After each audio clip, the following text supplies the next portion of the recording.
Situation को study कर लें, जो कि पहले पढ़ा भी चुके हैं, लेकिन दोबारा से एक बार देखें प्लांट के अंदर। अगर हम प्लांट की बात करते हैं तो जिस तरह से एक नॉर्मल इंडिविजुअल की बॉडी के अंदर कार्बोहाइड्रेट्स जो है उनका ब्रेकडाउन हो रहा होता है, नो डाउट कार्बोहाइड्रेट्स का जो बुनियादी सोर्स है बनने का वो कौन होते हैं? प्लांट्स। चैप्टर नंबर 2 क्लास 11 के अंदर आपने पढ़ा था कि कार्बोहाइड्रेट का जो मेन सोर्स होता है प्रिपरेशन का वो क्या होते हैं? प्लांट्स होते हैं, फोटोसिंथेसिस के जरिए से। तो बेटा जब कार्बोहाइड्रेट्स टूटेंगे तो कार्बोहाइड्रेट के टूटने से दो चीजें बनती हैं, एक तो बनेंगे कार्बन डाइऑक्साइड और दूसरी चीज बेटा यहाँ पर क्या बनेगा? वाटर। तो बेटा पहली बात, प्लांट ने अपने कार्बोहाइड्रेट के जो वेस्ट हैं जिसमें एक कार्बन डाइऑक्साइड है, इसको इस्तेमाल करने का किस काम के लिए? फोटोसिंथेसिस के लिए। और जो वाटर है बेटा इसको इस्तेमाल कर लिया जाएगा किस काम के लिए? ट्रांसपायरेशन के लिए। तो ये बेटा इस्तेमाल होगा ट्रांसपायरेशन के लिए और इसको इस्तेमाल कर लिया जाएगा फोटोसिंथेसिस के लिए। तो इस तरह से बेटा ये जो प्रॉब्लम है ये तो हो गया सोल्व, यानी कि कार्बोहाइड्रेट के जो वेस्ट मटेरियल हैं उसका हमें पता चल गया कि कैसे कैसे इस्तेमाल हो जाएगा। दूसरी चीज़ होती है हमारे पास बेटा प्रोटीन्स। क्या होती हैं? प्रोटीन्स और लिपिड्स। अब बेटा अगर लिपिड्स की बात करें तो लिपिड्स के टूटने से बनेगा फैटी एसिड, और जब फैटी एसिड को मुकम्मल तौर पर बेटा तोड़ दिया जाएगा उसके टूटने से भी जो प्रोडक्ट्स बनेंगे वो ऑलमोस्ट सेम ही बनने वाले हैं। कार्बन डाइऑक्साइड बनेगा, साथ में क्या बनेगा? वाटर बनेगा, और साथ में एनर्जी एटीपी की फॉर्म के अंदर रिलीज हो जाएगी, जो कि ऊपर भी रिलीज होगी यहाँ पर। अब तीसरी चीज होती है प्रोटीन्स। अगर आपसे पूछा जाए कि मिनरल्स वगैरह जो होते हैं और विटामिन वगैरह होते हैं, क्या ये एनर्जी का सोर्स होते हैं?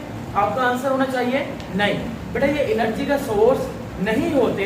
लेकिन आपने ये भी पढ़ा होगा कि भाई जो जल्दी से याद करिए, चैप्टर नंबर 3 एंजाइम्स बारे में आप लोग पढ़े होंगे कि कुछ मिनरल्स कुछ साइंस वगैरह जो होते हैं वो काम करते हैं एज अ को फैक्टर के तौर के ऊपर, है ना? तो ये को फैक्टर के तौर के ऊपर इस्तेमाल हो सकते हैं। ठीक है जी जी, और भी होते हैं। अब यहाँ पर देखिए बेटा, तो प्रोटीन्स के बारे में अगर बात करें तो प्रोटीन्स जो है वो मिलकर बनता है किस चीज से? अमाइनो एसिड से। अब बेटा ये जो अमाइनो एसिड से मिलकर बना है, अमाइनो एसिड का फार्मूला एक बार दोबारा से रिकॉल कर लेते हैं सिर्फ अपने माइंड के लिए। हम लोगों ने पढ़ा था कि कार्बन होता है, कार्बन की एक तरफ के ऊपर क्या होता है? कार्बोक्सिलिक, और दूसरी साइड पर अमाइन ग्रुप NH2 वाला, ये अटैच होते हैं एक ही कार्बन के साथ। उस कार्बन को क्या नाम दिया था हमने? Alpha carbon. This carbon is known as alpha carbon, इसको हमने अल्फा कार्बन का नाम दिया था। अब यहाँ पे देखिए बेटा, ये जो NH2 वाला ग्रुप है जिसको हमने नाम दिया है अमाइन ग्रुप का, this one is amine group. ये जो ग्रुप है इसके बारे में जैसे ही अमाइनो एसिड को तोड़ा जाएगा, अमाइनो एसिड को तोड़ते वक्त सबसे पहले ये वाला ग्रुप रिमूव कर दिया जाएगा।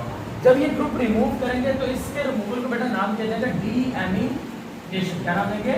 डीएमीनेशन। तो डीएमीनेशन का आप नाम दे देंगे।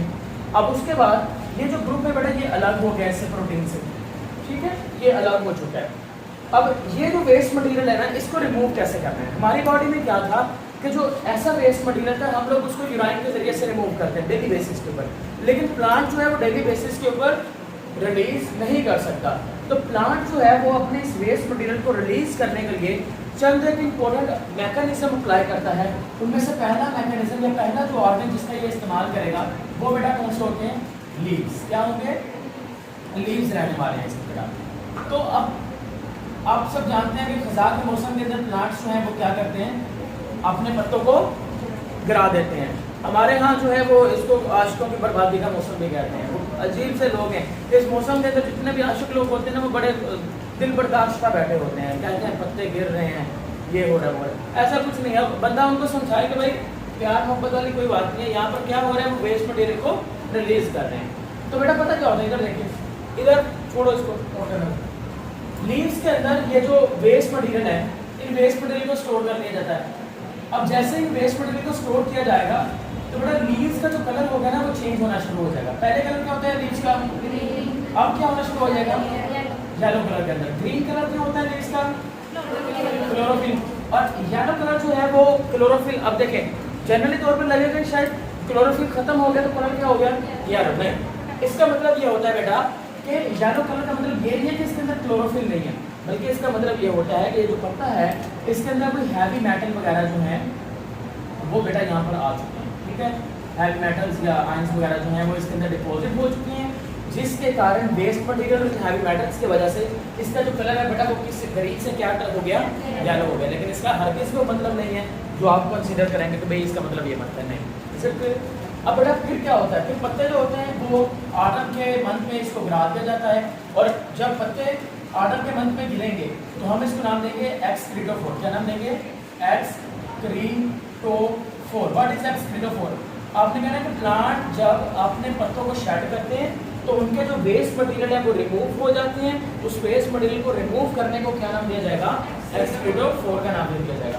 तो हम यहाँ पे लिख देते हैं प्लांट्स जो होंगे शेड करेंगे, शेड देयर लीव्स, अपने पत्तों को गिराएंगे for removal of waste material, और बेटा इसको हम क्या नाम देंगे? This one is known as excretophore. तो पहले आपने एडॉप्शन देख ली कि आपने वेस्ट मटेरियल को या एक्सक्रीशन को कैसे परफॉर्म करते हैं। हम लोग यूरिनेशन के जरिए से करेंगे, ये लोग ऐसे करते हैं। दूसरा स्टेप या दूसरा मेथड बेटा दूसरा इससे भी ज़्यादा जरूरी है, because its name is the ebony formation. अब what is the ebony formation and how it takes place and what is the basic purpose of ebony formation. देखिए ये है हमारे पास पौधे का एक स्टेम, इस तरह से। अब पौधे का स्टेम की अगर बात करें तो मैं बाहर से अंदर की तरफ अगर लिविंग स्ट्रक्चर में जाऊं तो आपने कभी शायद पढ़ा हो चैप्टर नंबर 14 में epidermis, cortex, endodermis, pericycle, xylem, phloem. ये चैप्टर 16 में भी मैंने आपको बताया था, याद आ रही है चीज़ें? तो बेसिकली जो वेस्टिबुलर बंडल है वो कहाँ पर है? बिल्कुल सेंटर में। कहाँ पर है? सेंटर के अंदर। तो बेटा पौधा पता क्या करता है, अपने जितने भी वेस्ट मटेरियल होते हैं जिसकी ज़रूरत नहीं होती वो कहाँ पर स्टोर करना शुरू कर देगा? अपने सेंटर वाले जो जाइलम और फ्लोएम होंगे उसके अंदर क्या करना शुरू कर देगा? स्टोर करना शुरू कर देगा। जब ये वेस्ट मटेरियल को सेंटर के अंदर स्टोर करना शुरू कर देगा, जिसके नतीजे में जो लकड़ी होगी वो सेंटर से ब्लैक हो जाएगी।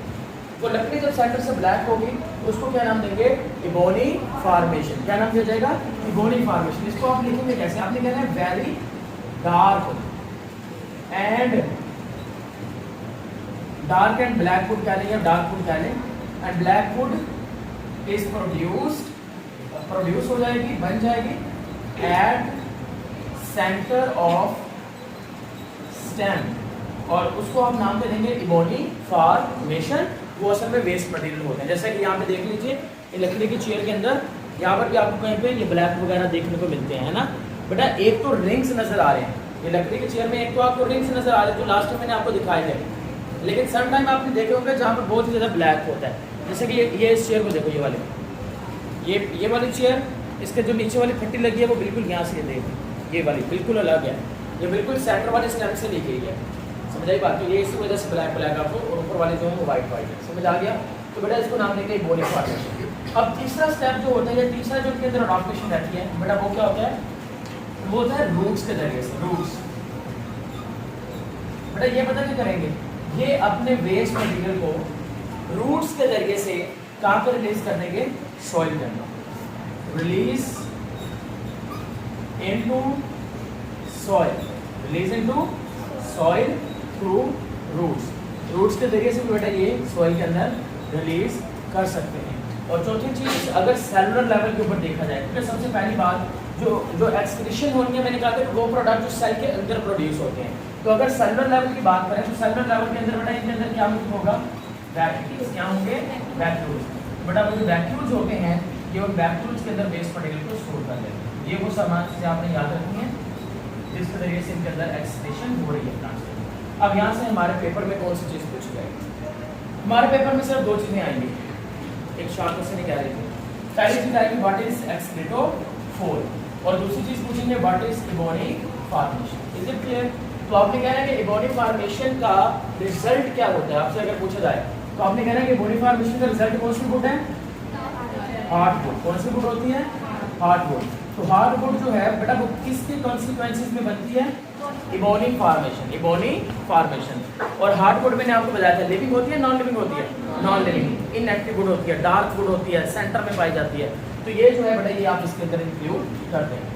इसके अलावा बेटा अगर कोई क्वेश्चन है किसी बच्चे का तो पूछ लीजिए, यहाँ पर आपके टॉपिक हो गए कंप्लीट। और एक आखिरी पॉइंट, ये टॉपिक अगर ऐसा लॉन्ग आता है, मैंने आपको बताया था कि गारंटी कोई नहीं दे सकता कि भाई ये नहीं आएगा इस बार।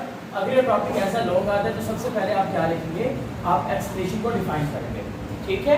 उसके बाद आप बताएंगे कि प्लांट के अंदर कौन कौन सी चीज़ें टूट रही हैं, उसके वेस्ट मटीरियल कौन कौन से बन रहे हैं, समझ आ गई बात।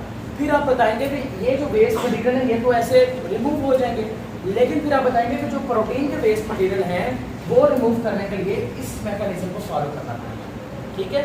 सेलुलर लेवल के ऊपर वैक्यूम की बात हो जाएगी और इंडिविजुअल लेवल के ऊपर आप इनकी बात कर लेंगे, लीव्स की, मोनी की और वुड की बात करेंगे, समझ आ गई जी बेटा। अब तो समझ नहीं बेटा नहीं करेंगे, क्यों? क्योंकि बेटा जाहिर सी बात है इसमें वेस्ट मटेरियल जो है वो एक जाइलम के अंदर भरे होंगे। तो जाइलम कौन सा प्लांट के अंदर एक होता है, बहुत सारे जाइलम होते हैं, तो इसके अंदर बाकी लिविंग जाइलम भी मौजूद होंगे जिससे वाटर वगैरह जो होगा बेटा, आयंस वगैरह होंगे उसको ट्रांसपोर्ट कर दिया जाता है।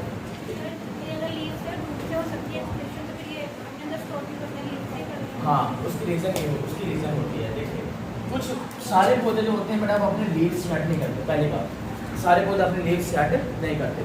और दूसरी बात ये है बेटा कि जो वेस्ट मटेरियल है, देखिए वेस्ट मटेरियल जो है वो सेंटर में क्यों स्टोर किए जाते हैं। अब आपके क्वेश्चन ये भी होना चाहिए था कि साइडों पे बाहर की ताकत क्यों स्टोर करते हैं, सेंटर में ही क्यों करते हैं, आपके ये टेक्निकल क्वेश्चन ये बनता था।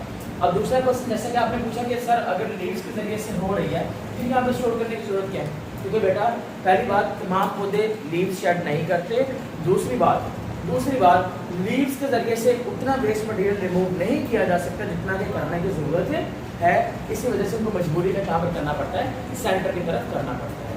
बेटा दूसरी बात कि इसको बाहर की तरफ क्यों नहीं किया जाता, अगर इसको बेटा यहाँ पे बाहर की तरफ वेस्ट मटेरियल को स्टोर करेंगे बेटा तो बहुत बड़ी प्रॉब्लम है, क्यों? क्योंकि बाहर की टाइम बेटा आपको पता हो तो यहाँ से ब्रांचेज निकल रही होती हैं, सही है, तो ये फिर सारे प्लांट को इफेक्ट करेंगे अगर बाहर की तरफ करेंगे, तो इसी वजह से इसको काम पर किया जाएगा सर के प्लांट के स्टेम के सेंटर में किया जाएगा। यस बेटा।